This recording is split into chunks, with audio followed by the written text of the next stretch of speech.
নমস্কার বন্ধুরা, welcome to Shampa's kitchen. Shampa রান্নাঘরে সবাইকে স্বাগত জানাই। আজকের রেসিপি কোল্ড কফি। এই গরমে কোল্ড কফি খেতে ভালোবাসে না এরকম মানুষজন কিন্তু খুবই কম পাওয়া যাবে। তাই বাড়িতে নিজের জন্য হোক, নিজের রিফ্রেশমেন্টের জন্য হোক, বা পরিবারের রিফ্রেশমেন্টের জন্য হোক, বা বাড়িতে গেস্ট আসলে কোল্ড কফি তৈরি করুন, যা আজকে আমরা 2 থেকে 3 মিনিটের মধ্যে তৈরি করব, একদম ইজিয়েস্ট পদ্ধতিতে। এই পদ্ধতিতে আপনারা তৈরি করুন কোল্ড কফি, দেখবেন খুব ভালো লাগবে খেতে, সময় লাগবে কম। রেসিপিটা ভালো লাগলে আর সহজ মনে হলে আজকে রেসিপিটাকে লাইক করতে আর শেয়ার করতে ভুলবেন না। আর এরকমই দারুণ দারুণ রেসিপির আপডেট পাওয়ার জন্য শম্পাস কিচেন চ্যানেলটিকে সাবস্ক্রাইব করে নিন আর বেল নোটিফিকেশনটা অ্যাক্টিভেট করে নেবেন। তাহলে চলুন শুরু করি। সবার প্রথমে মিক্সির জার নিয়ে নেব। মিক্সির জারের মধ্যে দিয়ে দিচ্ছি চিনি। আমি এক কাপের জন্য 1 টেবিল স্পুন করে, 2 কাপের জন্য 2 টেবিল স্পুন চিনি দিলাম। এবারে 10 টাকার কফির পাতাগুলো আমি দিয়ে দেব।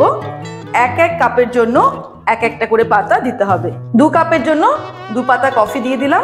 এবারে এর মধ্যে অ্যাড করে দেব উষ্ণ গরম জল, কিছুটা পরিমাণে দিয়ে দিলাম। এবারে ঢাকনাটা বন্ধ করে আমরা এটাকে ব্লেন্ড করে নেব।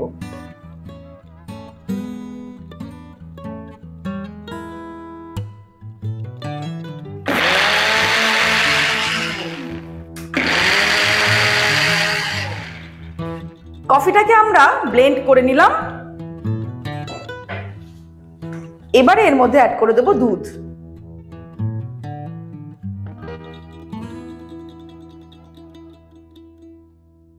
দুধটা দেওয়ার পরে আমরা আবার এটাকে ব্লেন্ড করে নেব।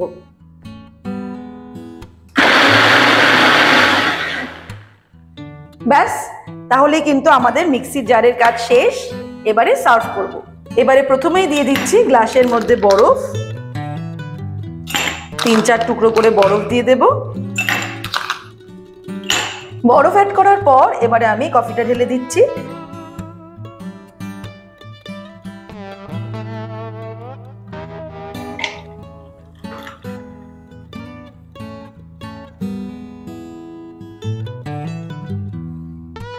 এবারে একটা স্পুন দিয়ে প্রথমে একটুখানি এরকম মিক্স করে দেব।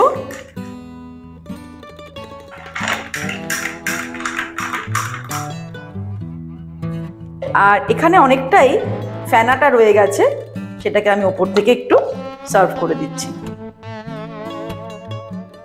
তৈরি হয়ে গেল ঠান্ডা ঠান্ডা কোল্ড কফি। দারুণ টেস্টি, তবে একটু টেস্ট করে দেখা যাক কেমন হয়েছে।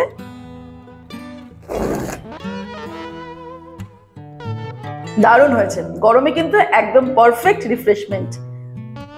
যারা কফি খেতে পছন্দ করেন, এইভাবে কোল্ড কফি তৈরি করে নিজেও খেতে পারেন আর বাড়ির সবাইকে সার্ভ করতে পারেন, দেখবেন সবাই আপনার ফ্যান হয়ে যাবে।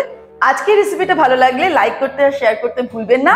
আর এরকমই দারুণ দারুণ রেসিপির আপডেট পাওয়ার জন্য শম্পাস কিচেন চ্যানেলটিকে সাবস্ক্রাইব করে নিন আর অবশ্যই বেল নোটিফিকেশনটা অ্যাক্টিভেট করে নেবেন। ভালো থাকবেন, সুস্থ থাকবেন। আমি আবার হাজির হব নতুন নতুন রেসিপির সঙ্গে। নমস্কার।